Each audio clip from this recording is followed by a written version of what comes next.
Let's surrender ourselves and just close our eyes and just become one with the Spirit of God. As we know, Jesus Christ is in our midst, God is in our midst, the Holy Spirit is in our midst. And what we're going to do now is just pray to God through praise. It says in his word that anything you ask that is according to his will, he hears it. So let's just surrender ourselves and just join us in our prayer through praise.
Àdúrà ló lè sọ̀rọ̀ ẹkún mi dayọ̀. Àdúrà ló lè ṣe o. Àdúrà ló lè sọ ṣòro ayé di pẹ̀tẹ́lẹ̀.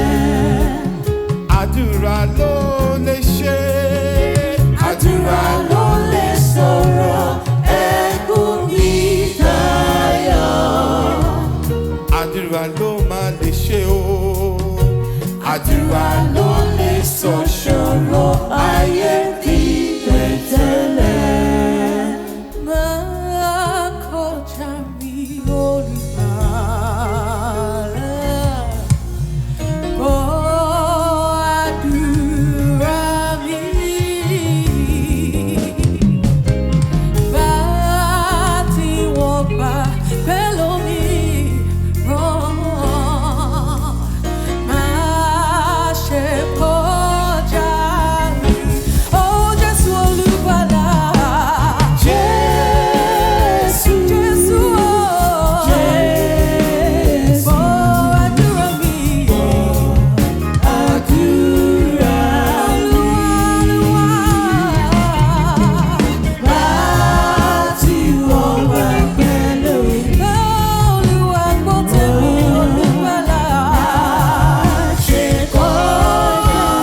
Jésù, Jésù, Jésù Olùgbàlà. Jésù, Ọlọ́run mi. Jésù, Gbọ́ àdúrà mi o. àdúrà mi. Ìlera bàbá. Láti wọ́n wá pẹ̀lú Ọgbà pẹ̀lú mi o. máa ṣe kọjá mi. Fetí sí àdúrà mi Olúwa, máa ṣe fara pamọ́ kúrò láyé mi, fiyèsí mi kò dá mi lóhùn. Bàbá,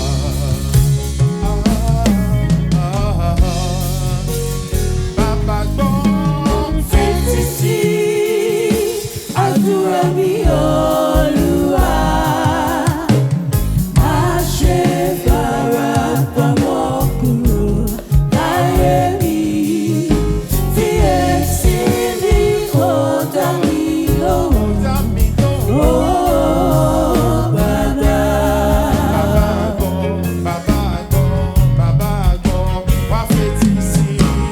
Fetí sí àdúrà mi Olúwa,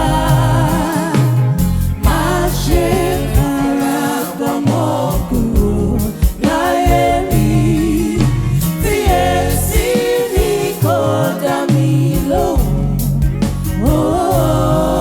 Bàbá. Ẹgbẹ́ mi kọ́lé, mo fẹ́ kọ́ tèmi. Ẹgbẹ́ mi bímọ, mo fẹ́ bí tèmi. Ẹgbẹ́ mi ra mọ́tò, Ọlọ́run Séráfù wá ṣe tèmi fún mi. Àgbà ti dé sára mi, bàbá ọjọ́ ti lọ. Wá gbọ́ àdúrà mi o, wá bá mi ṣe tèmi. Onímájẹ̀mú ayọ̀, wá dá mi lóhùn àdúrà mi. Bàbá, wá gbọ́, wá gbọ́, wá gbọ́ àdúrà mi. Ó yá. Wá gbọ́ àdúrà mi. Láti ṣe ilé ògbóló láyé. Wá gbọ́ àdúrà mi.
Amen. Our ushers are going to hand out paper. So can everyone make sure, please?